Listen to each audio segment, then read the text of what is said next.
વૃદ્ધાવસ્થામાં આ 8 આદતો તમારો જીવ લઈ શકે છે. હમણાં જ બદલી નાખો, નહીંતર તમારે પસ્તાવું પડશે. નમસ્કાર મિત્રો, રાધે રાધે, જય શ્રી કૃષ્ણ, હર હર મહાદેવ. મિત્રો, આપ સૌનું સ્વાગત છે તમારી પોતાની ચેનલ ગુજ્જુ હેલ્થ ટિપ્સમાં, જ્યાં અમે વૃદ્ધાવસ્થાને વધારે સારી, તંદુરસ્ત અને આનંદદાયક બનાવવાની વાત કરીએ છીએ. મિત્રો, જેમ જેમ ઉંમર વધે છે તેમ તેમ આપણા શરીર અને આરોગ્યની જવાબદારી પણ વધી જાય છે. પરંતુ દુઃખની વાત એ છે કે ઘણા લોકો એવી કેટલીક આદતો અપનાવી લે છે જે ધીમે ધીમે તેમની જિંદગીનો અંત લાવવાનું કામ કરે છે. હા મિત્રો, વૃદ્ધાવસ્થામાં કેટલીક આદતો ધીમા ઝેરની જેમ કામ કરે છે, અને જો સમયસર તેને બદલવામાં ન આવે તો તે તમારો જીવ પણ લઈ શકે છે. આજના આ વિડીયોમાં અમે તમને એવી 8 ખતરનાક આદતો વિશે જણાવીશું જેને તાત્કાલિક રીતે તમારે છોડવી જોઈએ. મિત્રો, જો તમે પણ 60, 70 કે 80 વર્ષની ઉંમરમાં પણ તંદુરસ્ત, ખુશ અને જીવિત રહેવા માંગો છો તો આ વિડીયોને અંત સુધી અને સ્કીપ કર્યા વગર જોઈ લેજો, કારણ કે આ વિડીયોના અંતમાં જણાવેલ આદત સૌથી વધારે ખતરનાક છે. મિત્રો, આ વિડીયો ખૂબ જ માહિતીપૂર્ણ બનવાનો છે, તેથી વિડીયોને ધ્યાનથી જુઓ. તો ચાલો મિત્રો, તમારો વધારે સમય લીધા વગર વિડીયોને શરૂ કરીએ. આદત નંબર 1, દવાઓ ઉપર સંપૂર્ણ રીતે નિર્ભર થઈ જવું. મિત્રો, ઘણા વૃદ્ધો દરેક નાની મોટી તકલીફ માટે દવાઓ લેવાનું શરૂ કરી દે છે. માથાનો દુખાવો, કબજિયાત, ઊંઘ ન આવવી, બ્લડ પ્રેશર, શુગર, દરેક વસ્તુ માટે દવા. ધીમે ધીમે શરીર આ દવાઓની આદત પાડે છે. તેનાથી લીવર, કિડની અને હૃદય ઉપર અસર થવા લાગે છે. કેટલીક દવાઓ લાંબા સમય સુધી ચાલે છે, પરંતુ તેમની સાઇડ ઇફેક્ટ જીવલેણ થઈ શકે છે. સમાધાન: દરેક દવાની સાથે તમારું ડાયટ પણ સુધારો. યોગ અને કસરતને તમારા જીવનમાં સામેલ કરો, અને દર 6 મહિને ડોક્ટર પાસે જઈને દવાઓની સમીક્ષા એટલે કે રિવ્યુ અવશ્ય કરાવો. આદત નંબર 2, બેસી બેસીને દિવસ પસાર કરવો. મિત્રો, 60ની ઉંમર પછી ઘણા લોકો માનવા લાગે છે કે હવે આરામ જ જીવન છે. તેઓ આખો દિવસ ખુરશી ઉપર બેસી રહે છે, ટીવી જુએ છે અથવા તો પથારી ઉપર પડ્યા રહે છે. પણ હકીકત એ છે કે શરીરના હાડકાં, માંસપેશીઓ અને હૃદયને ચાલવા અને ફરવાની જરૂરિયાત હોય છે. સતત બેસી રહેવાથી બ્લડ સર્ક્યુલેશન ધીમું પડે છે, પાચન ક્રિયા ધીમી થાય છે અને હાર્ટ એટેકનો ખતરો વધી જાય છે. સમાધાન: દરરોજ ઓછામાં ઓછું 30 મિનિટ ચાલો. કોઈ હળવું ઘરકામ પણ કરો. દરરોજ 5 થી 10 દાદર ચઢવાનું અને ઉતરવાનું રાખો. યોગ અને સ્ટ્રેચિંગ જરૂર કરો. આદત નંબર 3, ઊંઘને અવગણવી. મિત્રો, વૃદ્ધોને લાગે છે કે હવે ઊંઘ ઓછી આવવી એ ઉંમરના કારણે છે, પરંતુ ઊંઘની અછત ધીમે ધીમે શરીરને ખોટું પાડવા લાગે છે.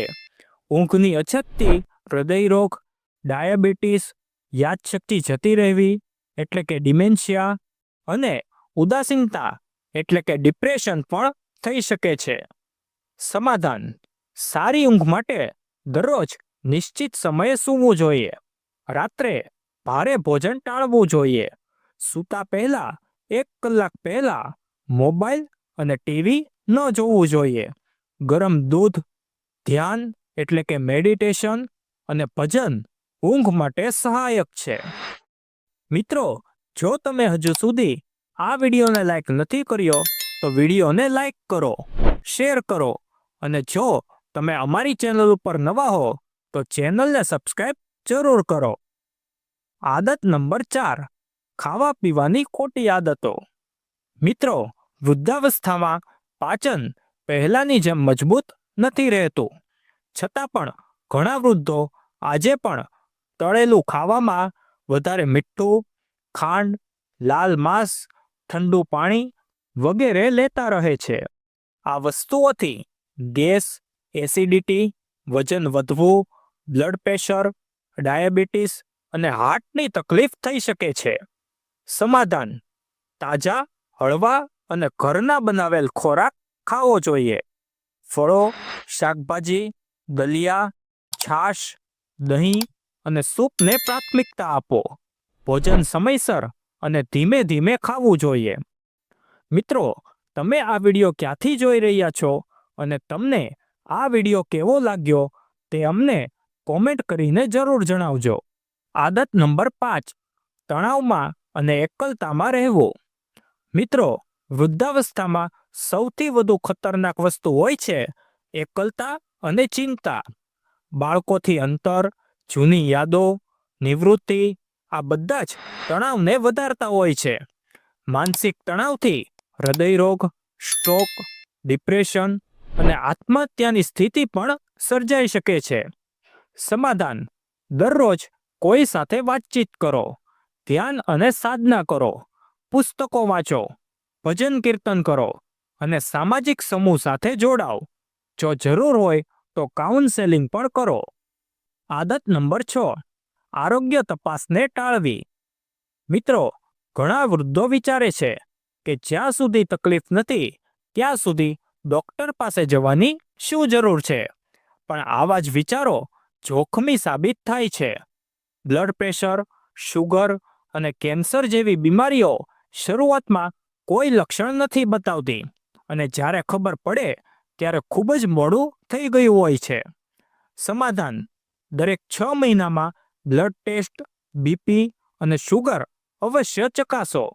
60 વર્ષની ઉંમર પછી દર વર્ષે ઇસીજી, લીવર અને કિડનીની તપાસ અવશ્ય કરાવો.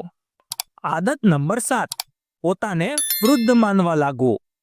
મિત્રો, આ એક મોટી માનસિક ભૂલ હોય છે. હવે ઉંમર થઈ ગઈ છે, હવે હું શું કરી શકીશ? મિત્રો, આવી વિચારસરણી શરીરની શક્તિ અને આત્મવિશ્વાસ બંનેને નષ્ટ કરી દે છે. સંશોધન કહે છે કે જે લોકો પોતાને વૃદ્ધ નથી માનતા તેઓ વધારે સક્રિય અને લાંબી ઉંમર સુધી તંદુરસ્ત રહે છે. સમાધાન: પોતાને સક્રિય, સક્ષમ અને જવાબદાર માનો. નવી વસ્તુઓ શીખવો, મોબાઈલ ચલાવવો, રસોઈ બનાવવી, સંગીત શીખવું, પુસ્તકો વાંચવા વગેરે. અન્ય લોકોને મદદ કરો અને સમાજમાં વિવિધ પ્રવૃત્તિઓમાં ભાગ લો. મિત્રો, જો તમને આ વિડીયો પસંદ આવી રહ્યો હોય તો વિડીયોને એક લાઈક જરૂરથી કરજો. તમારી એક લાઈકથી અમને ઘણું બધું મોટિવેશન મળે છે.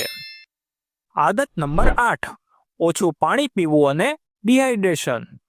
મિત્રો, વૃદ્ધાવસ્થામાં તરસ લાગવાની ક્ષમતા ઘટી જાય છે, પરંતુ શરીરને પાણીની જરૂરિયાત પહેલા કરતાં વધારે હોય છે. ઓછું પાણી પીવાથી યુરિન ઇન્ફેક્શન, કિડની ફેલિયર, કબજિયાત, બ્લડ પ્રેશર ઘટવું જેવી ગંભીર સમસ્યાઓ થઈ શકે છે. સમાધાન: દર 2 કલાકે થોડું થોડું પાણી પીવો. નારિયેળ પાણી, લીંબુ પાણી, સૂપ, છાશ વગેરે લો. પેશાબનો રંગ હળવો રાખો, તે એક સારો સંકેત છે. મિત્રો, આ 8 આદતો જોવામાં તો સામાન્ય લાગે છે, પરંતુ આ જ આદતો તમારી જિંદગીનું આયુષ્ય અને ગુણવત્તા બંને નક્કી કરે છે. જો તમે અથવા તમારા ઘરમાં કોઈ પણ વૃદ્ધ વ્યક્તિ આ આદતોના શિકાર હોય તો આજથી જ તે બદલવાનું શરૂ કરો. જો માહિતી સારી લાગી હોય તો વિડીયોને લાઈક કરો અને તમારા પ્રિયજનો સાથે શેર કરો અને આવા જ વધારે વિડીયો જોવા માટે ચેનલને સબસ્ક્રાઇબ કરવાનું ન ભૂલતા. મિત્રો, અમને કોમેન્ટમાં જરૂરથી જણાવો કે આમાંથી કઈ આદત તમે કે તમારા ઓળખીતા અપનાવે છે.